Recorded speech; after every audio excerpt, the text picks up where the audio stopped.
जय हिंद दोस्तों, फिर से आपका स्वागत है हमारे इस एडिटोरियल करंट अफेयर सीरीज में, जिसमें हम लोग आज यह चौथा हमारा सीरीज है। उम्मीद है आप लोगों ने पहले के 3 वीडियो लेक्चर देखे होंगे। अगर नहीं देखे हैं तो लिंक में डिस्क्रिप्शन बॉक्स में डाल दूंगा, या आप लोग प्ले लिस्ट भी चेक कर सकते हैं, उसमें भी आपको मिल जाएगा। तो आप लोग पहले की वीडियो भी जरूर देखिए और इसे भी कंटिन्यू रखिए, ताकि आपका करंट अफेयर की तैयारी और अच्छे से हो सके। आपसे बस ये अनुरोध है कि अगर आप लोग हमारे चैनल पर नए हैं और अभी तक हमारे चैनल को सब्सक्राइब नहीं किया तो प्लीज़ प्लीज़ प्लीज़ इसे सब्सक्राइब करके हमें सपोर्ट करें और इससे ज़्यादा शेयर करें उन लोगों तक जो इस बार का 70th बीपीएससी प्री देने वाले हैं, क्योंकि उनके एग्जाम में करंट अफेयर की बहुत अहम भूमिका रहती है और इसीलिए उन तक इस वीडियो को पहुंचाना अति आवश्यक है। आज हम लोग 8वां चैप्टर करने वाले न्यूज़ एट द रेट 365, क्योंकि हम लोगों ने ऊपर के 7 चैप्टर कंप्लीट कर लिया है। तो इसी तरह से अब हम लोग कंप्लीट करने वाले हैं। तो हम यह पूरा बुक कंप्लीट करेंगे, तो आप लोग हमारे साथ बस बने रहें, जुड़े रहें और देखते रहें यह पूरी की पूरी सीरीज़ को। आइए शुरू करते हैं आज का हमारा टॉपिक। आपसे बस ये अनुरोध है कि अगर आप लोग हमारे चैनल पर नए हैं और अभी तक हमारे चैनल को सब्सक्राइब नहीं किया तो जरूर से जरूर सब्सक्राइब कर लें, क्योंकि इसी से हम प्रोत्साहित होकर और अच्छे वीडियो आपके लिए बना कर लेते हैं। और साथ ही हम लोगों ने घटना चक्र के कई सारे वीडियोज़ बनाए हुए हैं, कई सारे प्लेलिस्ट है, लगभग सारे के सारे बुक हम लोगों ने कंप्लीट किया हुआ है। तो आप लोग उसे भी जाइए, उसे भी जरूर देखिए। और आइए शुरू करते हैं आज का हमारा टॉपिक। और आप लोग कमेंट बॉक्स में जरूर बताएंगे आपको हमारी यह पहल कैसी लग रही है और आप इससे कितने लाभान्वित हो रहे हैं। आइए शुरू करते हैं न्यूज़ एट द रेट 365। संपूर्ण एक वर्ष में समसामयिकी महत्वपूर्ण घटनाक्रम का विशेष वर्णन। आइए एक एक करके देखते हैं। पहला वक्फ संशोधन विधेयक 2024। स्रोत इसका पीआरसी है, पीआरएस, ठीक है। यह विधेयक 8 अगस्त 2024 को लोकसभा में पेश किया गया था। यह वक्फ अधिनियम 1995 में संशोधन करता है। यह अधिनियम भारत में वक्फ संपत्ति को नियंत्रित करता है। इस्लामी मान्यता में धर्म के आधार पर दान की गई चल या अचल संपत्ति वक्फ कहलाती है। फिर से यह विधेयक 8 अगस्त 2024 को लोकसभा में पेश किया गया था। यह वक्फ अधिनियम 1995 में संशोधन करता है। यह अधिनियम भारत में वक्फ संपत्ति को नियंत्रित करता है। इस्लामी मान्यता में धर्म के आधार पर दान की गई चल या अचल संपत्ति वक्फ कहलाती है। विधेयक के प्रमुख प्रावधान कौन कौन से, आइए देख लेते हैं एक बार। विधेयक में वर्तमान अधिनियम का नाम बदलकर संयुक्त वक्फ प्रबंधन, सशक्तिकरण, दक्षता और विकास अधिनियम 1995 कर दिया गया है। फिर से विधेयक में वर्तमान अधिनियम का नाम बदलकर संयुक्त वक्फ प्रबंधन, सशक्तिकरण, दक्षता और विकास अधिनियम 1995 कर दिया गया है। विधेयक में कहा गया है कि कम से कम 5 साल तक का इस्लाम का पालन करने वाला व्यक्ति ही वक्फ घोषित कर सकता है। विधेयक में कहा गया है कि कम से कम 5 साल तक इस्लाम का पालन करने वाला व्यक्ति ही वक्फ घोषित कर सकता है। विधेयक में कहा गया है कि वक्फ के रूप में पहचानी गई कोई भी सरकारी संपत्ति वक्फ नहीं रह जाएगी। अनिश्चितता की स्थिति में उस क्षेत्र का जिला कलेक्टर स्वामित्व निर्धारित करेगा और राज्य सरकार को रिपोर्ट सौंपेगा। विधेयक में कहा गया है कि वक्फ के रूप में पहचानी गई कोई भी सरकारी संपत्ति वक्फ नहीं कहलाई जाएगी। अनिश्चितता की स्थिति में उस क्षेत्र का जिला कलेक्टर स्वामित्व निर्धारित करेगा और राज्य सरकार को रिपोर्ट सौंपेगा। यह विधेयक उस प्रावधान को हटा देता है जो वक्फ बोर्ड को यह जांचने और निर्धारित करने का अधिकार देता है कि कोई संपत्ति वक्फ की है या नहीं। यह विधेयक उस प्रावधान को हटा देता है जो वक्फ बोर्ड को यह जानने और निर्धारित करने का अधिकार देता है कि कोई संपत्ति वक्फ की है या नहीं। पहले वक्फ का सर्वेक्षण करने के लिए सर्वेक्षण आयुक्त और अतिरिक्त आयुक्त की नियुक्ति का प्रावधान था, लेकिन अब यह विधेयक कलेक्टरों को सर्वेक्षण करने का अधिकार देता है। लंबित सर्वेक्षण राजस्व कानून के अनुसार किए जाएंगे। पहले वक्फ का सर्वेक्षण करने के लिए सर्वेक्षण आयुक्त और अतिरिक्त आयुक्तों की नियुक्ति का प्रावधान करता था, लेकिन अब यह विधेयक कलेक्टरों को सर्वेक्षण करने का अधिकार देता है, लेकिन सर्वेक्षण राज्य राजस्व कानूनों के अनुसार किया जाएगा। विधेयक में प्रावधान है कि केंद्र वक्फ परिषद के 2 सदस्य गैर मुस्लिम होने चाहिए। अधिनियम के अनुसार परिषद में नियुक्त सांसद, पूर्व न्यायाधीश और प्रतिष्ठित व्यक्ति मुस्लिम होने जरूरी नहीं है। मुस्लिम सदस्यों में से 2 महिला होनी चाहिए। विधेयक में प्रावधान है कि केंद्रीय वक्फ परिषद में 2 सदस्य गैर मुस्लिम होने चाहिए। अधिनियम के अनुसार परिषद में नियुक्त सांसद, पूर्व न्यायाधीश और प्रतिष्ठित व्यक्ति मुस्लिम होने जरूरी नहीं है। मुस्लिम सदस्यों में से 2 महिला होनी चाहिए। वक्फ बोर्ड में शिया, सुन्नी और पिछड़े मुस्लिम वर्गों से कम एक सदस्य होने चाहिए। इसमें बोहरा और आगा खानी समुदाय से भी एक सदस्य होने चाहिए अगर उसके पास राज्य में वक्फ है। वक्फ बोर्ड में शिया, सुन्नी और पिछड़े मुस्लिम वर्ग से कम एक सदस्य होने चाहिए। इसमें बोहरा और आगा खानी समुदाय से भी एक सदस्य होना चाहिए अगर उसके पास राज्य में वक्फ है। विधेयक में ट्रिब्यूनल के निर्णयों को अंतिम मानने वाले प्रावधानों को छोड़ दिया गया है। ट्रिब्यूनल के आदेशों के खिलाफ 90 दिन के भीतर उच्च न्यायालय में अपील की जा सकती है। विधेयक में ट्रिब्यूनल के निर्णयों को अंतिम मानने वाले प्रावधान को छोड़ दिया गया है। ट्रिब्यूनल के आदेशों के खिलाफ 90 दिनों के भीतर उच्च न्यायालय में अपील की जा सकती है। विधेयक केंद्र सरकार को निम्नलिखित के संबंध में नियम बनाने का अधिकार देता है, जैसे पंजीकरण, वक्फ के खिलाफ का प्रकाशन, खातों का प्रकाशन और तीसरा वक्फ बोर्ड के कार्यवाही का प्रकाशन। विधेयक केंद्र सरकार को निम्नलिखित के संबंध में नियम बनाने का अधिकार देता है। पहला है पंजीकरण, दूसरा है वक्फ के खातों का प्रकाशन और तीसरा है वक्फ बोर्ड के कार्यवाही का प्रकाशन। विधेयक केंद्र सरकार को कैग या किसी नामित अधिकारी से वक्फ के खातों का ऑडिट कराने का अधिकार देता है। विधेयक केंद्र सरकार को कैग या किसी नामित अधिकारी के वक्फ के खातों का ऑडिट कराने का अधिकार देता है। नोट में क्या है, तो वक्फ बोर्ड के पास सशस्त्र बलों या सेना और भारतीय सेना के बाद देश में तीसरे सबसे बड़ा भूमि स्वामित्व है। वक्फ बोर्ड के पास सशस्त्र बलों, सेना और भारतीय रेलवे के बाद देश में तीसरा सबसे बड़ा भूमि स्वामित्व है। इस विधेयक की समीक्षा के लिए जगदम्बिका पाल की अध्यक्षता में संयुक्त संसदीय समिति जेपीसी का गठन किया गया। इस विधेयक की समीक्षा के लिए जगदम्बिका पाल की अध्यक्षता में संयुक्त संसदीय समिति जेपीसी का गठन किया गया। अगला है आईपीसी, सीआरपीसी और भारतीय साक्ष्य अधिनियम में सुधार। स्रोत इसका ministry of home affairs plus PIB. गृह मंत्रालय ने 2020 में आपराधिक कानून के 3 संहिताओं की समीक्षा के लिए राष्ट्रीय विधिक विश्वविद्यालय एनएलयू दिल्ली के पूर्व कुलपति प्रोफेसर रणवीर सिंह की अध्यक्षता में एक समिति गठित की। भारतीय न्याय संहिता बीएनएस 2023, भारतीय नागरिक सुरक्षा संहिता बीएनएसएस 2023 और भारतीय साक्ष्य संहिता 2023 1 जुलाई 2024 से लागू किया गया। यह क्रमशः भारतीय दंड संहिता आईपीसी 1860, दंड प्रक्रिया संहिता सीआरपीसी 1973 और भारतीय साक्ष्य अधिनियम 1872 का स्थान लेंगे। फिर से देखते हैं, गृह मंत्रालय ने 2020 में आपराधिक कानून के 3 संहिताओं की समीक्षा के लिए राष्ट्रीय विधि विश्वविद्यालय एनएलयू दिल्ली के पूर्व कुलपति प्रोफेसर रणवीर सिंह की अध्यक्षता में एक समिति गठित की थी। भारतीय न्याय संहिता बीएनएस 2023, भारतीय नागरिक सुरक्षा संहिता बीएनएसएस 2023 और भारतीय साक्ष्य अधिनियम 2023 1 जुलाई 2024 से लागू किया गया।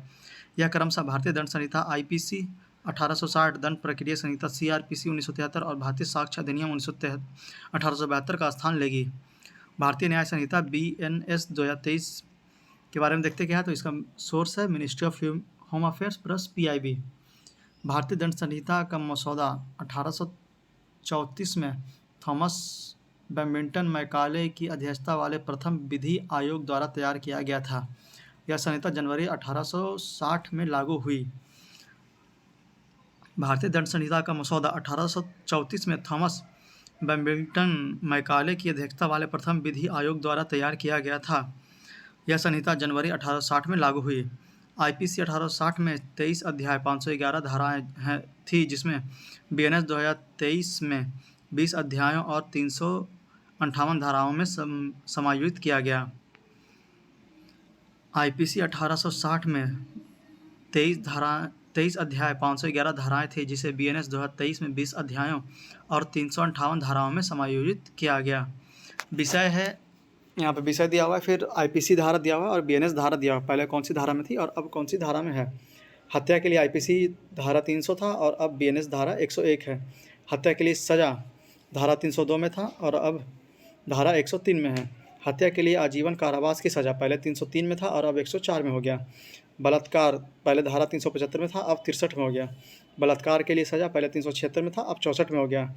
दहेज हत्या पहले धारा 304B में था और अब धारा 80 में हो गया। मानव तस्करी पहले धारा 370 था, अब 143 हो गया। चोरी के लिए सज़ा पहले धारा 379 में था, अब धारा 303 क्लॉज 2 में हो गया। नए प्रावधानों को जोड़ना, कौन कौन से नए प्रावधान जोड़े गए, आइए एक करके देख लेते हैं। धारा 48, भारत में अपराध के लिए भारत से बाहर से उकसाना। फिर से धारा 48 क्या है, तो भारत में अपराध के लिए भारत के बाहर से उकसाना। धारा 69, छलपूर्ण तरीके आदि का उपयोग करके यौन संबंध बनाना। धारा 69 क्या है, तो छलपूर्ण तरीके आदि का उपयोग करके यौन संबंध बनाना। धारा 95, किसी बच्चे को अपराध के लिए काम पर रखना या उसे शामिल करना। धारा 95 क्या है, तो किसी बच्चे को अपराध के लिए काम पर रखना या उसे शामिल करना। धारा 111, संगठित अपराध और धारा 112, छोटे मोटे संगठित अपराध के लिए। धारा 111 क्या है, तो संगठित अपराध के लिए और धारा 112 है छोटे मोटे संगठित अपराध के लिए। धारा 113 है आतंकवादी कृत्य। धारा 113 आतंकवादी कृत्य। धारा 52 है भारत की संप्रभुता, एकता और अखंडता को खतरे में डालने वाले कृत्य। धारा 152 क्या है? तो भारत की संप्रभुता, एकता और अखंडता को खतरे में डालने वाले कृत्य। धारा 226 वैध शक्ति के प्रयोग को मजबूर करने या रोकने के लिए आत्महत्या करने का प्रयास। धारा 226 क्या है? तो वैध शक्ति के प्रयोग को मजबूर करने या रोकने के लिए आत्महत्या करने का प्रयास। धारा 304 है छीनना या स्नैचिंग। धारा 304 है स्नैचिंग या छीनना। प्रमुख विलोपन, अप्राकृतिक यौन अपराध। धारा 377 और व्यभिचार और ठग आदि। प्रमुख विलोपन मतलब हटाया क्या किया गया? तो अप्राकृतिक यौन अपराध। धारा 377 और व्यभिचार और ठग आदि। अगला भारतीय नागरिक सुरक्षा संहिता BNSS 2023। स्रोत इसका ministry of home affairs plus PIB। BNSS में 351 धाराएं और 29 अध्याय हैं, जबकि पहले CRPC में 448 धाराएं और 38 अध्याय थे। नए प्रावधानों में सम्मिलित करना, क्या क्या शामिल किया गया आइए देख लेते हैं। तो धारा 38 घोषित व्यक्ति की संपत्ति की पहचान और कुर्की। धारा 86 में क्या था? तो घोषित व्यक्ति की संपत्ति की पहचान और कुर्की। धारा 105 ऑडियो वीडियो इलेक्ट्रॉनिक माध्यम से तस्करी और जब्ती की रिकॉर्डिंग। धारा 105 क्या है? तो ऑडियो वीडियो इलेक्ट्रॉनिक माध्यम से तस्करी और जब्ती की रिकॉर्डिंग। धारा 107 है संपत्ति की कुर्की, जब्ती व वापसी। धारा 107 है संपत्ति की कुर्की, जब्ती व वापसी। धारा 172 है पुलिस के वैध निर्देशों का पालन करने के लिए बाध्य व्यक्ति। धारा 172 है पुलिस के वैध निर्देशों का पालन करने के लिए बाध्य व्यक्ति। धारा 336 है कुछ मामलों में लोक सेवकों, विशेषज्ञों, पुलिस अधिकारियों का साक्ष्य। 336 है कुछ मामलों में लोक सेवकों, विशेषज्ञों, पुलिस अधिकारियों का साक्ष्य। धारा 356 है घोषित अपराधी की अनुपस्थिति में जांच, परीक्षण और निर्णय। धारा 356 है घोषित अपराधी की अनुपस्थिति में जांच, परीक्षण या निर्णय। धारा 398 है गवाह संरक्षण योजना। धारा 398 है गवाह संरक्षण योजना। धारा 472 मृत्युदंड के मामले में दया याचिका। धारा 472 है मृत्युदंड के मामले में दया याचिका। धारा 530 है इलेक्ट्रॉनिक मोड में परीक्षण और कार्यवाही की जानकारी। धारा 350 है इलेक्ट्रॉनिक मोड में परीक्षण और कार्यवाही की जानकारी। BNSS में कुछ प्रमुख विशेषताएं। तो पहला विशेषता क्या है? FIR किसी भी पुलिस स्टेशन में दर्ज किया जा सकता है, चाहे अपराध का क्षेत्र कुछ भी हो। ठीक है, इसे इलेक्ट्रॉनिक माध्यम से भी दर्ज किया जा सकता है और प्रारंभिक जांच 14 दिन में पूरी होनी चाहिए। फिर से देखते हैं FIR में क्या है। तो FIR किसी भी पुलिस स्टेशन में दर्ज किया जा सकता है, चाहे अपराध का क्षेत्र कोई भी हो। इसे इलेक्ट्रॉनिक माध्यम में भी दर्ज किया जा सकता है और प्रारंभिक जांच 14 दिनों में पूरी हो जानी चाहिए। दूसरा है बयानों की रिकॉर्डिंग। तो बलात्कार पीड़िता का बयान उसके घर पर दर्ज किया जाएगा। ऐसे बयान मोबाइल फ़ोन सहित ऑडियो वीडियो इलेक्ट्रॉनिक माध्यम में भी दर्ज किया जा सकता है। यौन उत्पीड़न की पीड़िता का बयान दर्ज कराने के लिए महिला पुलिस अधिकारी का होना आवश्यक है। 15 वर्ष से कम या 60 वर्ष से अधिक आयु के किसी भी पुरुष, किसी भी महिला, मानसिक या शारीरिक रूप से विकलांग व्यक्ति, गंभीर बीमारी से पीड़ित किसी भी व्यक्ति का बयान दर्ज कराने के लिए पुलिस स्टेशन नहीं बुलाया जाएगा। 10 वर्ष या उससे अधिक कारावास से दंडनीय अपराधों में गवाह के न्यायिक मजिस्ट्रेट द्वारा बयान दर्ज कराना। फिर से इसमें देखते हैं क्या क्या है बयानों की रिकॉर्डिंग में। तो बलात्कार पीड़िता या बयान उसके घर पर दर्ज किया जाएगा। ऐसे बयान मोबाइल फ़ोन सहित ऑडियो वीडियो इलेक्ट्रॉनिक माध्यम से भी दर्ज किया जा सकता है। यौन उत्पीड़न की पीड़िता का बयान दर्ज कराने के लिए महिला पुलिस अधिकारी का होना आवश्यक है। 15 वर्ष से कम या 60 वर्ष से अधिक आयु के किसी भी पुरुष, किसी भी महिला, मानसिक या शारीरिक रूप से विकलांग व्यक्ति, गंभीर बीमारी से पीड़ित किसी भी व्यक्ति या को बयान दर्ज कराने के लिए पुलिस स्टेशन नहीं बुलाया जाएगा। 10 वर्ष या उससे अधिक कारावास में दंडनीय अपराधों में गवाही के न्यायिक मजिस्ट्रेट द्वारा बयान दर्ज कराना। तीसरा है गिरफ्तारी। 3 वर्ष से कम कारावास की सज़ा वाले अपराधियों में DSP की अनुमति के बिना वृद्ध या अशक्त व्यक्ति की गिरफ्तारी नहीं की जाएगी। गिरफ्तार व्यक्ति का रिकॉर्ड रखने और उसे डिजिटल मोड पर प्रदर्शित करने के लिए प्रत्येक पुलिस स्टेशन में नामित पुलिस अधिकारी की नियुक्ति की जाएगी। फिर से देखते हैं गिरफ्तारी में क्या है। तो 3 वर्ष से कम कारावास की सज़ा वाले अपराधों में DSP की अनुमति के बिना वृद्ध या अशक्त व्यक्ति की गिरफ्तारी नहीं की जाएगी। गिरफ्तारी व्यक्तियों के रिकॉर्ड रखने और उसे डिजिटल मोड में प्रदर्शित करने के लिए प्रत्येक पुलिस स्टेशन में नामित पुलिस अधिकारी की नियुक्ति की जाएगी। चौथा है शुरुआती 15 दिनों के बाद भी पुलिस रिकॉर्ड पुलिस रिमांड मांगा जा सकता है। आरोपी की रिमांड BNSS के तहत मांगी जा सकती है। तो इसमें क्या है, तो उन मामलों में गिरफ्तारी के पहले 40 दिन के भीतर जहां अपराध 10 वर्ष से कम कारावास के लिए दंडनीय है, और उन मामलों में गिरफ्तारी के पहले 60 दिन के भीतर जहां अपराध 10 वर्ष से अधिक कारावास के लिए दंडनीय है। फिर से देखते हैं, तो शुरुआती 15 दिनों के भीतर के बाद ही पुलिस रिमांड मांगा जा सकता है। आरोपी की रिमांड BNSS के तहत मांगी जा सकती है। तो इसमें पहला है, उन मामलों की गिरफ्तारी के पहले 40 दिन के भीतर जहां अपराध 10 वर्ष से कम कारावास के लिए दंडनीय है, और दूसरा है, उन मामलों की गिरफ्तारी के पहले 60 दिन के भीतर जहां अपराध 10 वर्ष से अधिक कारावास के लिए दंडनीय है।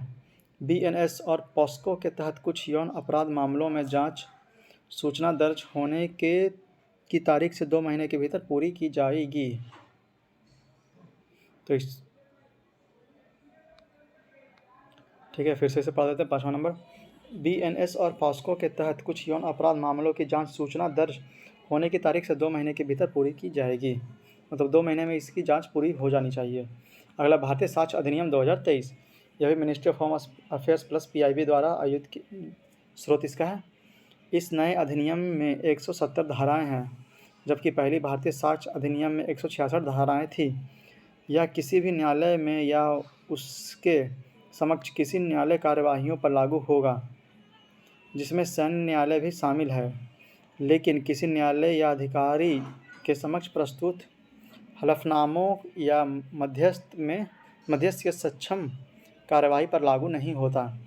फिर से देखते हैं, इस नए अधिनियम में 170 धाराएं हैं, जबकि पहले भारतीय साक्ष्य अधिनियम में 167 धाराएं थी। यह किसी भी न्यायालय में या उसके समक्ष किसी की न्यायिक कार्यवाही में लागू होता है, जिसमें सैन्य न्यायालय भी शामिल है, लेकिन किसी न्यायालय या अधिकारी के समक्ष प्रस्तुत हलफनामों या मध्यस्थ के समक्ष कार्यवाही पर लागू नहीं होता है। प्रमुख प्रावधान इसमें क्या क्या है, तो पहला, इलेक्ट्रॉनिक या डिजिटल रिकॉर्डिंग के लिए एक नई धारा 61 जोड़ी गई है।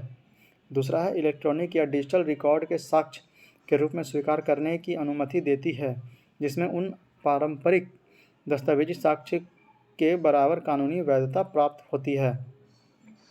तीसरा है, द्वितीयक साक्ष्य। इसमें निम्नलिखित को शामिल करने के लिए विस्तार किया गया है। कौन कौन सा, तो पहला, यांत्रिक प्रक्रियाओं द्वारा मूल से बनाई गई नई प्रतिलिपियाँ। दूसरा है, दस्तावेजों के समकक्षों से बनाई गई प्रतिलिपियाँ। तीसरा है, इसे देखने वाले गवाह द्वारा प्रदान किए गए दस्तावेज की सामग्री के मौखिक विवरण। नोट में, दस्तावेज की सटीक परिभाषा में इलेक्ट्रॉनिक रिकॉर्ड भी शामिल है। चौथा है, DNA साक्ष्य की स्वीकार्यता के लिए विशेष प्रावधान। ठीक, फिर से देखते हैं इसके प्रमुख प्रावधान इसमें कौन कौन से हैं। तो पहला, इलेक्ट्रॉनिक या डिजिटल रिकॉर्ड के लिए एक नई धारा 61 जोड़ी गई है। इलेक्ट्रॉनिक या डिजिटल रिकॉर्ड के साक्ष्य के रूप में स्वीकार करने की अनुमति देती है, जिससे उन पर पारंपरिक दस्तावेजी साक्ष्य के बारे में कानूनी वैधता प्राप्त होती है। द्वितीयक साक्ष्य में क्या है, तो इसमें निम्नलिखित को शामिल करने के लिए विस्तार किया गया है। कौन कौन सा, तो यांत्रिक प्रक्रिया द्वारा मूल से बनाई गई प्रतिलिपियाँ, दस्तावेजों के समकक्षों से बनाई गई प्रतिलिपियाँ, और इसे देखने वाले गवाह द्वारा प्रदान किए गए दस्तावेजों की सामग्री के मौखिक विवरण। नोट में क्या है, तो दस्तावेज की सटीक परिभाषा में इलेक्ट्रॉनिक रिकॉर्ड भी शामिल है। और चौथा इसमें है, DNA साक्ष्य की स्वीकार्यता के लिए विशेष प्रावधान। अगला, 24वां SCO शिखर सम्मेलन। स्रोत इसका द इंडियन एक्सप्रेस। SCO राष्ट्रीय अध्यक्ष परिषद की 24वीं बैठक SCO शिखर सम्मेलन 4 जुलाई 2024 को कजाकिस्तान की अध्यक्षता में अस्ताना में आयोजित किया गया। SCO शिखर सम्मेलन 2024 नया सदस्य कौन है, तो बेलारूस SCO का 10वां सदस्य देश बन गया है। अस्ताना घोषणा क्या है, तो अस्ताना के 24वें SCO शिखर सम्मेलन में अस्ताना घोषणा को अपनाया गया तथा ऊर्जा, सुरक्षा, व्यापार, वित्त और सूचना सुरक्षा पर 25 रणनीतिक समझौते को मंजूरी दी गई है। अब इसमें क्या क्या है, तो 2025 से 27 के लिए आतंकवाद, अलगाववाद और उग्रवाद का मुकाबला करने के लिए सहयोग कार्यक्रम। 2024 से 29 के लिए मादक पदार्थ विरोधी रणनीति। 2035 तक SCO विकास रणनीति को अपनाया गया। 2030 तक ऊर्जा सहयोग के लिए रणनीति। चीन के किंगदाओ शहर को 2024-25 के लिए SCO पर्यटन और सांस्कृतिक राजधानी घोषित की गई। फिर से देखते हैं 24वां SCO शिखर सम्मेलन। SCO राष्ट्रीय अध्यक्ष परिषद की 24वीं बैठक SCO शिखर सम्मेलन 4 जुलाई 2024 को कजाकिस्तान की अध्यक्षता में अस्ताना में आयोजित की गई। SCO शिखर सम्मेलन 2024 नया सदस्य कौन है? तो बेलारूस एससीओ का 10वां सदस्य देश बना। अस्ताना घोषणा क्या है? तो अस्ताना के 24वें एससीओ शिखर सम्मेलन का में अस्ताना घोषणा को अपनाया गया तथा ऊर्जा सुरक्षा, व्यापार, वित्त और सूचना सुरक्षा पर 24 रणनीतिक समझौतों को मंजूरी दी गई, जिसमें महत्वपूर्ण है 2025 से 27 के लिए आतंकवाद, अलगाववाद और उग्रवाद का मुकाबला करने के लिए सहयोग कार्यक्रम, 2024 से 29 के लिए मादक पदार्थ विरोधी रणनीति, 2035 तक एससीओ विकास रणनीति को अपनाया गया, 2030 तक ऊर्जा सहयोग के लिए रणनीतियाँ। चीन के किंगदाओ शहर को 2024-25 के लिए एससीओ पर्यटन और सांस्कृतिक राजधानी घोषित की गई। अगला संघाई सहयोग संगठन एससीओ है क्या? तो एससीओ का मूल 1996 में गठित संघाई 5 में निहित है, जिसमें रूस, चीन, कजाकिस्तान, किर्गिस्तान और तजाकिस्तान शामिल हैं। 15 जून 2001 को शंघाई में एक अंतर्राष्ट्रीय संगठन के रूप में एससीओ की स्थापना की गई और इसमें छठे सदस्य के रूप में उज्बेकिस्तान को भी शामिल किया गया। सचिवालय इसका बीजिंग में है। इस समूह का विस्तार 2017 में किया गया, जब भारत एवं पाकिस्तान इसमें सदस्य बने। ईरान 2023 में समूह में शामिल हुआ तथा बेलारूस 10वां एवं सबसे नया सदस्य है। फिर से एससीओ के बारे में देखते हैं कि एससीओ क्या है। तो एससीओ का मूल 1996 में गठित शंघाई 5 में निहित है, जिसमें रूस, चीन, कजाकिस्तान, किर्गिस्तान और तजाकिस्तान शामिल है। 15 जून 2001 को शंघाई में एक अंतर्राष्ट्रीय संगठन के रूप में एससीओ की स्थापना की गई और इसमें छठे सदस्य के रूप में उज्बेकिस्तान को भी शामिल किया गया। सचिवालय इसका बीजिंग में है। इस समूह का विस्तार 2017 में किया गया, जब भारत एवं पाकिस्तान इसके सदस्य बने। ईरान 2023 में समूह में शामिल किया गया तथा बेलारूस 10वां एवं सबसे नया सदस्य है। अगला हमारा है रुद्रम 1 मिसाइल। स्रोत इसका इकोनॉमिक टाइम्स। हाल ही में भारत ने अपनी पहली स्वदेशी एंटी रेडिएशन मिसाइल रुद्रम 1 का सफल परीक्षण किया, जिसे रक्षा अनुसंधान एवं विकास संगठन डीआरडीओ ने भारतीय वायुसेना के लिए विकसित किया है। मुख्य विशेषता क्या है? तो यह भारत की पहली स्वदेशी एंटी रेडिएशन मिसाइल है, जिसे हवा से सतह पर मार करने के लिए विकसित किया गया है। इसमें inertial navigation system INS, GPS navigation और अंतिम हमले के लिए एक निष्क्रिय होमिंग हेड की सुविधा है, जिससे यह विकिरण उत्सर्जित करने वाले लक्ष्यों पर सटीकता से प्रहार कर सकता है। मिसाइल को 500 मीटर से लेकर 15 किलोमीटर तक की अलग अलग ऊंचाई से प्रक्षेपित किया जा सकता है। फिर से देखते हैं रुद्रम बन क्या है। तो हाल ही में भारत ने अपनी पहली स्वदेशी एंटी रेडिएशन मिसाइल रुद्रम 1 का सफल परीक्षण किया, जिसे रक्षा अनुसंधान एवं विकास संगठन डीआरडीओ ने भारतीय वायुसेना के लिए विकसित किया है। मुख्य विशेषता से क्या है? तो यह भारत की पहली स्वदेशी एंटी रेडिएशन मिसाइल है, जिसे हवा से सतह मार करने के लिए विकसित किया गया है। इसमें inertial navigation system INS, GPS navigation और अंतिम हमले के लिए एक निष्क्रिय होमिंग हेड की सुविधा है, जिससे यह विकिरण उत्सर्जित करने वाले लक्ष्यों पर सटीकता से प्रहार कर सकता है। मिसाइल को 500 मीटर से लेकर 15 किलोमीटर तक की अलग अलग ऊंचाई से प्रक्षेपित किया जा सकता है। अगला सामाजिक न्याय संहिता यूसीसी। स्रोत इसका है the Indian express plus PIB. प्रधानमंत्री के 78वें गणतंत्र दिवस के अवसर पर अपने भाषण में कहा कि सर्वोच्च न्यायालय ने समान नागरिक संहिता के मुद्दे पर बार बार विचार किया। उन्होंने यह भी कहा कि हमारे देश को धर्म के आधार पर विभाजित करने वाले तथा भेदभाव को बढ़ावा देने वाले कानून की आधुनिक समाज में कोई स्थान नहीं है। इसलिए मैं जोर देता हूं कि देश के लिए धर्मनिरपेक्ष नागरिक संहिता की मांग करने का समय आ गया है। यूसीसी के बारे में आइए देख लेते हैं एक झलक में क्या क्या है। तो समान नागरिक संहिता का अर्थ है भारत में रहने वाले प्रत्येक नागरिक के लिए समान नागरिक संहिता या समान कानून, चाहे वह किसी भी धर्म या जाति का हो। समान नागरिक संहिता विवाह, तलाक, विरासत, गोद लेने और उत्तराधिकार के संबंधित सभी धार्मिक समुदायों के मामलों पर लागू होती है। इसे राज्य नीति के निर्देशक सिद्धांतों के अनुच्छेद 44 के तहत रखा गया है। गोवा पुर्तगाली नागरिक संहिता 1867 के रूप में, लेकिन स्वतंत्रता से पहले समान नागरिक संहिता का पालन करने वाला पहला राज्य है। उत्तराखंड स्वतंत्रता के बाद समान नागरिक संहिता को अपनाने वाला देश का पहला राज्य है। समान नागरिक संहिता समवर्ती सूची के अंतर्गत है। उत्तराखंड के लिए समान नागरिक संहिता का मसौदा तैयार करने के लिए सुप्रीम कोर्ट के पूर्व न्यायाधीश न्यायमूर्ति रंजन प्रकाश देसाई के नेतृत्व में 5 सदस्यीय समिति का गठन किया गया था। शाह बानो मामले 1985 एवं शायरा बानो मामले 2017 में सुप्रीम कोर्ट ने समान नागरिक संहिता का समर्थन किया था। BN राव समिति ने एक संहिताबद्ध हिंदू कानून की सिफारिश की थी। भारत में धर्म आधारित व्यक्तिगत कानून है। पहला क्या है, तो हिंदू व्यक्तिगत कानून में क्या क्या आता है, तो हिंदू विवाह अधिनियम 1955, हिंदू उत्तराधिकार अधिनियम 1956, हिंदू दत्तक ग्रहण और भरण पोषण अधिनियम 1956। हिंदू शब्द में सिख, बुद्ध और जैन भी शामिल हैं। फिर मुस्लिम व्यक्तिगत कानून शरीयत अधिनियम 1937, पारसी व्यक्तिगत कानून पारसी विवाह और तलाक अधिनियम 1936, ईसाई व्यक्तिगत कानून ईसाई विवाह अधिनियम 1872। फिर से इसे देखते हैं, समान नागरिक संहिता UCC में क्या क्या है।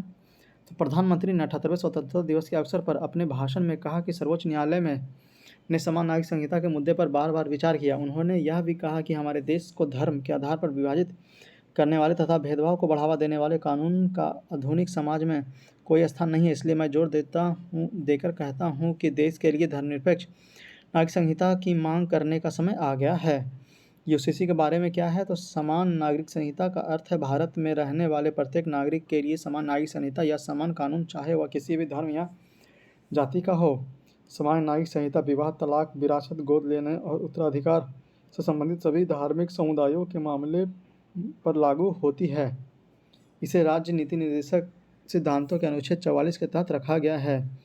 गोवा पुर्तगाली नागरिक संहिता 1867 के रूप में लेकिन स्वतंत्रता से पहले समान नागरिक संहिता का पालन करने वाला पहला राज्य है। उत्तराखंड स्वतंत्रता के बाद समान नागरिक संहिता को अपनाने वाला देश का पहला राज्य है। समान नागरिक संहिता समवर्ती सूची के अंतर्गत आता है। उत्तराखंड के लिए समान नागरिक संहिता का मसौदा तैयार करने के लिए सुप्रीम कोर्ट के पूर्व न्यायाधीश न्यायमूर्ति रंजना प्रकाश देसाई के नेतृत्व में 5 सदस्यीय समिति का गठन किया गया था। शाह बानो मामले 1885 और शायरा बानो मामले 2017 में सुप्रीम कोर्ट ने समान नागरिक संहिता का समर्थन किया था। BN राव समिति ने एक संहिताबद्ध हिंदू कानून की सिफारिश की थी। भारत में धर्म आधारित व्यक्तिगत कानून कौन कौन से है, तो पहला हिंदू व्यक्तिगत कानून हिंदू विवाह अधिनियम 1955, हिंदू उत्तराधिकार अधिनियम 1956, हिंदू दत्तक ग्रहण और भरण पोषण अधिनियम 1956 और हिंदू शब्द में सिख, बौद्ध और जैन भी शामिल हैं। आ गया मुस्लिम व्यक्तिगत कानून शरीयत अधिनियम 1937, पारसी व्यक्तिगत कानून पारसी विवाह और तलाक अधिनियम 1936, ईसाई व्यक्तिगत कानून ईसाई विवाह अधिनियम 1872। एक राष्ट्र एक चुनाव ONOE, स्रोत इसका है PIB और कोविंद कमेटी रिपोर्ट। लाल किले के प्राचीर से प्रधानमंत्री ने कहा, मैं राजनीतिक दलों और देश के संविधान को समझने वालों से आग्रह करता हूं कि वे भारत की प्रगति के लिए एक राष्ट्र एक चुनाव के सपने को साकार करने के लिए आगे आएं। बार बार चुनाव देश में गतिरोध पैदा करते हैं। आज हर योजना और पहल ऐसा लगता है कि यह चुनाव चक्र से प्रभावित है और हर गतिविधि राजनीतिक विचारों से रंगी हुई है। पूर्व राष्ट्रपति रामनाथ कोविंद की अध्यक्षता में एक राष्ट्र एक चुनाव पर गठित उच्च स्तरीय समिति ने अपनी रिपोर्ट राष्ट्रपति द्रौपदी मुर्मू को सौंपी है। समिति के मुख्य सिफारिशें क्या क्या है, तो पैनल ने लोकसभा और राज्य विधानसभाओं के लिए एक साथ चुनाव कराने की सिफारिश की है।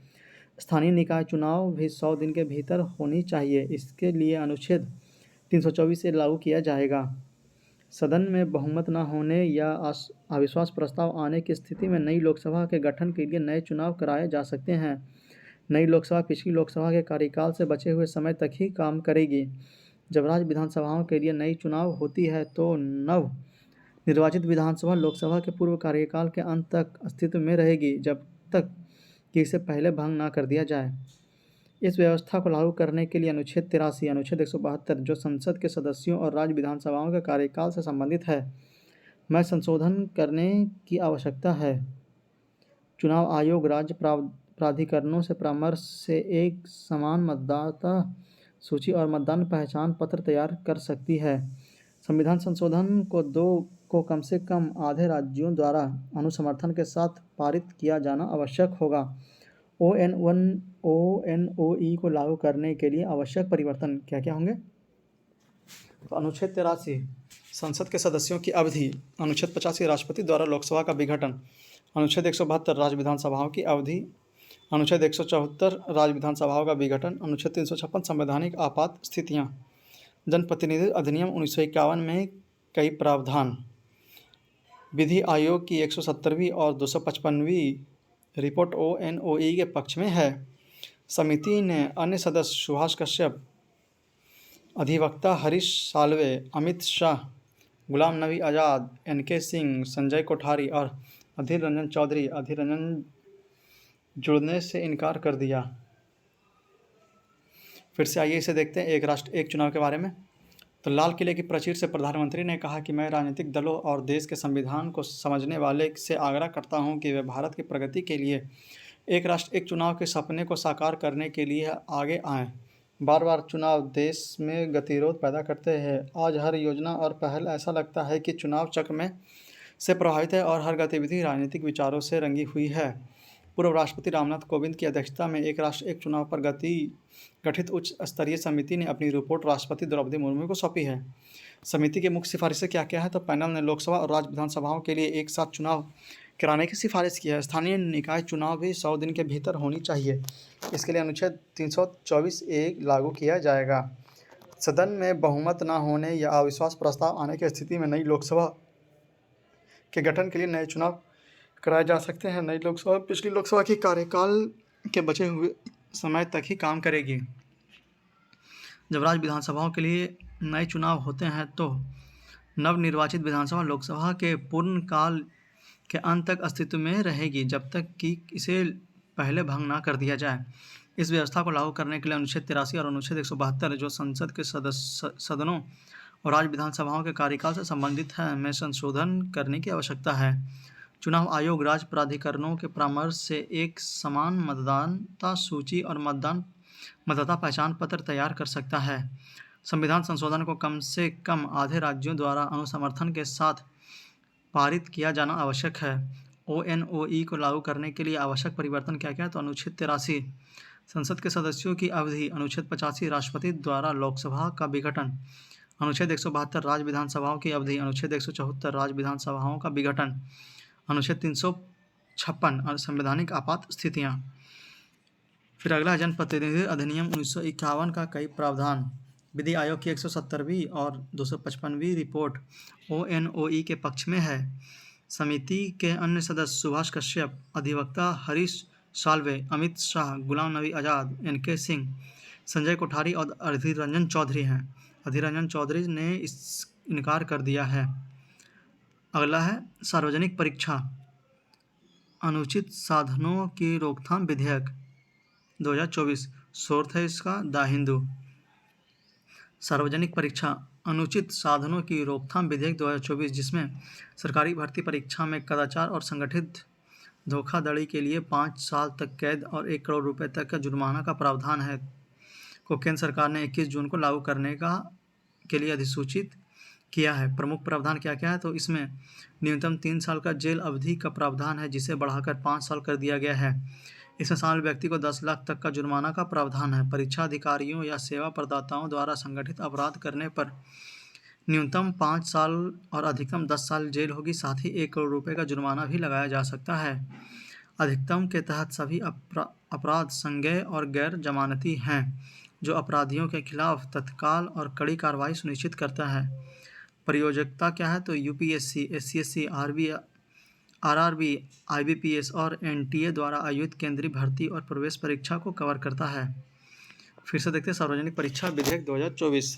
सार्वजनिक परीक्षा अनुचित साधनों की रोकथाम विधेयक 2024, जिसमें सरकारी भर्ती परीक्षाओं में कदाचार और संगठित धोखाधड़ी के लिए 5 साल तक की कैद और 1 करोड़ रुपए तक की जुर्माने का प्रावधान है, को केंद्र सरकार ने 21 जून को लागू करने के लिए अधिसूचित किया है। प्रमुख प्रावधान इसके अंदर क्या क्या है? तो इसमें न्यूनतम 3 साल की जेल की अवधि का प्रावधान है, जिसे बढ़ाकर 5 साल किया जा सकता है। इसमें शामिल व्यक्ति को के लिए 10 लाख तक का जुर्माना का प्रावधान है। परीक्षा अधिकारियों या सेवा प्रदाताओं द्वारा संगठित अपराध करने पर न्यूनतम 5 साल और अधिकतम 10 साल की जेल होगी। साथ ही 1 करोड़ रुपए का जुर्माना भी लगाया जा सकता है। अधिनियम के तहत सभी अपराध संज्ञेय और गैर जमानती हैं, जो अपराधियों के खिलाफ तत्काल और कड़ी कार्रवाई सुनिश्चित करते हैं। प्रयोजकता कौन कौन था? UPSC है, SSC, RRB, IBPS, NTA द्वारा आयोजित केंद्रीय भर्ती एवं और प्रवेश परीक्षाओं को कवर करता है। अगला है हाइड्रोन परियोजना। स्रोत इसका है द इंडियन एक्सप्रेस। यूरोपीय अंतरिक्ष एजेंसी ने अंतरिक्ष आधारित इंटरनेट के लिए अपना स्वयं का उपग्रह नेटवर्क विकसित करने हेतु हाइड्रोन परियोजना की घोषणा की है। हाइड्रोन का मतलब है high throughput optical network demonstration system. यूरोपीय अंतरिक्ष एजेंसी IESA का उच्च थ्रूपुट ऑप्टिकल नेटवर्क हाइड्रोजन अंतरिक्ष में ऑप्टिकल लेजर आधारित संचार अवसंरचना का उपयोग करके पृथ्वी पर उपयोग के लिए विशेषकर दूर दराज के क्षेत्र में पेटाबाइट डेटा रिले करने का इरादा रखता है। यह अत्यधिक उन्नत दूरसंचार क्षमता को सक्षम करने के लिए मौजूदा रेडियो आवृत्ति चैनल का पूरक होगा। हाइड्रोन का लक्ष्य अंतरिक्ष में टेराबिट प्रति सेकंड क्षमता पर दुनिया का पहला ऑप्टिकल मल्टी ऑर्बिट परिवहन नेटवर्क प्रदर्शित करना है जो स्थलीय फाइबर आधारित नेटवर्क को अंतरिक्ष में निर्बाध रूप से विस्तारित करेगा। दूसरे शब्दों में हाइड्रोन आकाश में फाइबर और क्लाउड से परे इंटरनेट का प्रदर्शन करेगा। फिर से देखते हैं हाइड्रोन परियोजना क्या है। तो यूरोपीय अंतरिक्ष एजेंसी ने अंतरिक्ष आधारित इंटरनेट के लिए अपना स्वयं का उपग्रह नेटवर्क विकसित करने हेतु हाइड्रोन परियोजना की घोषणा की। हाइड्रोन का फुल फॉर्म है high throughput optical network demonstration system. यूरोपीय अंतरिक्ष एजेंसी ESA का उच्च थ्रूपुट ऑप्टिकल नेटवर्क हाइड्रोन अंतरिक्ष में ऑप्टिकल लेजर आधारित संचार अवसंरचना का उपयोग करके पृथ्वी पर उपयोग के लिए विशेषकर दूरदराज के क्षेत्र में पेटाबाइट डेटा रिले करने का इरादा रखता है। यह अत्यधिक उन्नत दूरसंचार क्षमता को सक्षम करने के लिए मौजूदा रेडियो आवृत्ति चैनल के पूरक होगा। हाइड्रोन का लक्ष्य अंतरिक्ष में टेराबाइट प्रति सेकंड क्षमता पर दुनिया का पहला ऑप्टिकल मल्टी ऑर्बिट परिवहन नेटवर्क प्रदर्शित करना है जो स्थलीय फाइबर आधारित नेटवर्क को अंतरिक्ष में निर्बाध रूप से विकसित करेगा। दूसरे शब्दों में हाइड्रोन आकाश में फाइबर और क्लाउड से परे इंटरनेट का प्रदर्शन करेगा। अगला विश्व वाणिज्य अपराध रिपोर्ट 2024। स्रोत इसका है डाउन टू अर्थ। हाल ही में ऑस्ट्रिया के वियना में संयुक्त राष्ट्र ड्रग एवं अपराध कार्यवाही UNODC द्वारा विश्व वाणिज्य अपराध रिपोर्ट 2024 जारी की गई। रिपोर्ट के मुख्य विशेषता क्या क्या है। तो 2015 से 2021 के दौरान वैश्विक अवैध वन्यजीव व्यापार से गैंडे और देवदार सबसे अधिक प्रभावित पशु एवं वनस्पति प्रजाति थी। यह रिपोर्ट 2021 से 15 के दौरान 162 देशों और क्षेत्रों में अवैध व्यापार का दस्तावेजीकरण करता है जिनसे लगभग 4,000 पौधे और जानवरों की प्रजातियों को प्रभावित किया, जिनमें से 3550 CITES परिशिष्ट में सूचीबद्ध है। पशु प्रजातियों का अवैध वन्यजीव व्यापार बाजार गैंडे का सींग 29%, पैगोलिन का शॉल 28% और हाथीदांत 15% है। पादप प्रजातियों की अवैध व्यापार बाजार देवदार 47%, शीशम 35% और अगरवुड 13% है। विश्व वन्यजीव अपराध रिपोर्ट 2024 और 2016 के प्रकाशकों के बाद श्रृंखला की तीसरी रिपोर्ट है। रिपोर्ट वन्यजीव और वनस्पति की लुप्तप्राय प्रजातियों में अंतर्राष्ट्रीय व्यापार कन्वेंशन सिटीज की सूचीबद्ध वन्यजीव प्रजातियों के अवैध व्यापार की प्रवृत्तियों का उद्यतम ध्यान केंद्रित करता है। फिर से देखते हैं विश्व वन्यजीव अपराध रिपोर्ट 2024 क्या है। तो हाल ही में ऑस्ट्रिया के वियना में संयुक्त राष्ट्र ड्रग एवं अपराध कार्यक्रम UNODC द्वारा विश्व वन्यजीव अपराध रिपोर्ट 2024 जारी की गई। रिपोर्ट का मुख्य विशेषता क्या है। तो 2015 से 21 के दौरान वैश्विक अपराध वन्यजीव व्यापार से गैंडे और देवदार सबसे अधिक प्रभावित पशु और वनस्पति प्रजाति थे। यह रिपोर्ट 2015 से 21 के दौरान 161 देशों और क्षेत्रों में अवैध व्यापार का दस्तावेजीकरण करता है, जिसमें लगभग 4,000 पौधे और जीवों की प्रजातियों को प्रभावित किया, जिसमें से 3250 सिटीज परिशिष्ट में सूचीबद्ध है।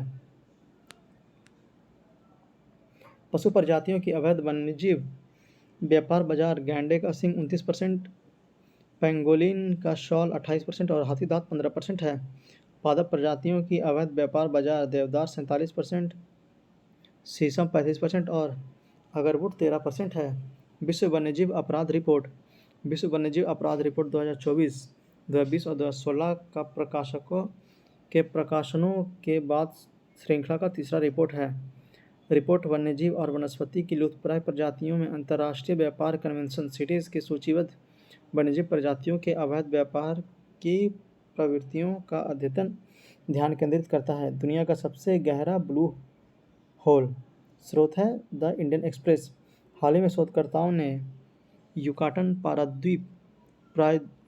प्रायद्वीप के दक्षिण पूर्वी तट पर मैक्सिको की चेतुमल खाड़ी में विश्व का सबसे गहरे ब्लू होल की खोज की है, जिसे तामजा या ब्लू होल के नाम से जाना जाता है। मुख्य बिंदु क्या है? तो तामजा ब्लू होल समुद्र तल से कम 1386 फीट या मतलब 420 मीटर नीचे है, जो दक्षिणी चीन सागर में ड्रैगन होल से भी अधिक गहरा है। 13,660 वर्ग मीटर क्षेत्र में फैली इस विशाल पानी के नीचे के गुफा का नाम तामजा रखा गया है, जिसका माया भाषा का अर्थ है गहरा पानी। ब्लू होल क्या है? तो ब्लू होल जल से भरी ऊर्ध्वाधर गुफाएं हैं जो तटीय क्षेत्र में पाई जाती है। इसके आधार शैल, चूना पत्थर, संगमरमर या जिप्सम जैसी घुलनशील पदार्थों से बनी होती है। ब्लू होल ऊर्ध्वाधर समुद्री गुफाएं हैं जो हिमयुग के दौरान हजारों वर्षों में हिमनदों के बहाव द्वारा निर्मित हुई थी। फिर से देखते हैं दुनिया का सबसे बड़ा ब्लू होल। हाल ही में शोधकर्ताओं ने युकाटन प्रायद्वीप के दक्षिण पूर्वी तट पर मैक्सिको के चैतुलम खाड़ी में विश्व का सबसे गहरे ब्लू होल की खोज की है, जिसे तामजा या ब्लू होल के नाम से जाना जाता है। मुख्य बिंदु क्या है? तो तामजा ब्लू होल समुद्र तल से कम 1380 फीट मतलब 420 मीटर नीचे है, जो दक्षिणी चीन सागर में ड्रैगन होल से भी अधिक गहरा है। 13,660 वर्ग मीटर क्षेत्र में फैली इस विशाल पानी के नीचे का गुफा का नाम तामजा रखा गया है, जिसका माया भाषा में अर्थ है गहरा पानी। ब्लू होल क्या है? तो ब्लू होल जल से भरी ऊर्ध्वाधर गुफा है जो तटीय क्षेत्र में पाई जाती है। इसके आधार पर शैल, चूना पत्थर, संगमरमर या जिप्सम जैसी घुलनशील पदार्थों से बने होते हैं। ब्लू होल ऊर्ध्वाधर समुद्री गुफाएं हैं जो हिमयुग के दौरान हजारों वर्षों में हिमनदों के बहाव द्वारा निर्मित हुई है। अगला विश्व प्रेस स्वतंत्रता सूचकांक 2024। स्रोत इसका है द हिंदू। विश्व प्रेस स्वतंत्रता सूचकांक 2024 में भारत का स्कोर पिछले वर्ष की तुलना में 36.62 से गिरकर 31.28 हो गया है। रिपोर्ट की मुख्य विशेषता क्या है? तो रिपोर्टर्स विदाउट बॉर्डर्स के अनुसार विश्व प्रेस स्वतंत्रता सूचकांक 180 देशों के बीच भारत के रैंक 2023 में 116 से 2024 में 159 हो गई है। हालांकि यह सुधार मुख्य रूप से अन्य देशों की रैंकिंग में गिरावट के कारण हुई है। यह विश्व स्तर पर प्रेस की स्वतंत्रता के समग्र गिरावट और पत्रकारों और स्वतंत्र मीडिया आउटलेट्स के राजनीतिक दमन में भारी वृद्धि को दर्शाता है। विश्व स्तर पर प्रेस की स्वतंत्रता में औसतन 7.6 अंक की गिरावट आई है। रैंकिंग में नॉर्वे शीर्ष पर है, जबकि डेनमार्क दूसरे स्थान पर। भारत का स्कोर सुरक्षा संकेतक को छोड़कर बाकी सभी मामलों में गिरा या खराब है। इसमें दावा किया गया है कि विश्व का सबसे बड़ा लोकतंत्र में प्रेस की स्वतंत्रता संकट में है। भारत तुर्की, पाकिस्तान और श्रीलंका से पीछे है, जो क्रमशः 158, 152 और 150 के स्थान पर है। प्रमुख संकेतक क्या है? तो सामाजिक, सांस्कृतिक, आर्थिक, राजनीतिक और कानूनी और सुरक्षा। फिर देखते हैं विश्व प्रेस स्वतंत्रता सूचकांक 2024। स्रोत है द हिंदू। विश्व प्रेस स्वतंत्रता सूचकांक 2024 में भारत का स्कोर पिछले वर्ष की तुलना में 36.62 से गिरकर 31.28 हो गई है। रिपोर्ट की मुख्य विशेषता क्या है? तो रिपोर्टर्स विदाउट बॉर्डर्स के अनुसार विश्व प्रेस स्वतंत्रता सूचकांक 180 देशों के बीच भारत की रैंक 2023 में 161वां से 2024 में 159 हो गई है। हालांकि यह सुधार मुख्य रूप से अन्य देशों की रैंकिंग में गिरावट के कारण हुई है। यह विश्व स्तर पर प्रेस की स्वतंत्रता में समग्र गिरावट और पत्रकारों और स्वतंत्र मीडिया आउटलेट्स के राजनीतिक दमन में भारी वृद्धि को दर्शाता है। विश्व स्तर पर प्रेस की स्वतंत्रता में औसतन 7.6 अंक की गिरावट आई है। रैंकिंग में नॉर्वे शीर्ष पर है, जबकि डेनमार्क दूसरे स्थान पर है। भारत का को सुरक्षा संकेतक को छोड़कर बाकी सभी मामलों में गिरा या खराब है। इसमें दावा किया गया है कि विश्व का सबसे बड़ा लोकतंत्र में प्रेस की स्वतंत्रता संकट में है। भारत तुर्की, पाकिस्तान और श्रीलंका से पीछे है, जो क्रमशः 158, 152 और 150वें स्थान पर है। प्रमुख संकेतक क्या है, तो सामाजिक, सांस्कृतिक, आर्थिक, राजनीतिक, कानूनी और सुरक्षा। अगला है विश्व जनसंख्या संभावना रिपोर्ट 2024। तो इसे हम लोग अगले वीडियो लेक्चर में करेंगे। इस वीडियो लेक्चर को यहाँ पे समाप्त करते हैं। उम्मीद है आपको यह वीडियो पसंद आया होगा। तो आप लोग कमेंट बॉक्स में जरूर बताएंगे आपको हमारी ये पहल कैसी लगी और आप इससे कितने लाभान्वित हो रहे हैं। अगर आप लोग हमारे चैनल पर नए हैं और अभी तक हमारे चैनल को सब्सक्राइब नहीं किया तो प्लीज़ प्लीज़ प्लीज़ इसे सब्सक्राइब करके हमें सपोर्ट करें, क्योंकि आपके सपोर्ट की हमें बहुत आवश्यकता पड़ती है और इसी से हम प्रोत्साहित होकर और अच्छे अच्छे वीडियो आपके लिए बनाकर लाते हैं और जिससे आपकी एग्ज़ाम की तैयारी और अच्छे से हो सकती है। तो मिलते हैं आपसे अगले वीडियो लेक्चर में। तब तक के लिए वीडियो को शेयर करें उन लोगों तक जो इस बार का BPSC 70 देने वाले हैं, क्योंकि उनके लिए करंट अफेयर की बहुत अहम भूमिका है और उनके एग्ज़ाम में इससे बहुत मदद होने वाली है। तो मिलते हैं आपसे अगले वीडियो लेक्चर में। तब तक के लिए रिवीजन करते रहिए, पढ़ते रहिए। जितना ज़्यादा रिवीजन करिएगा उतना ही अच्छा रहेगा, उतना ही बढ़िया एग्जाम में परफॉर्म कर पाइएगा। तो मिलते हैं आपसे अगले वीडियो लेक्चर में। तब तक के लिए जय हिंद, जय भारत।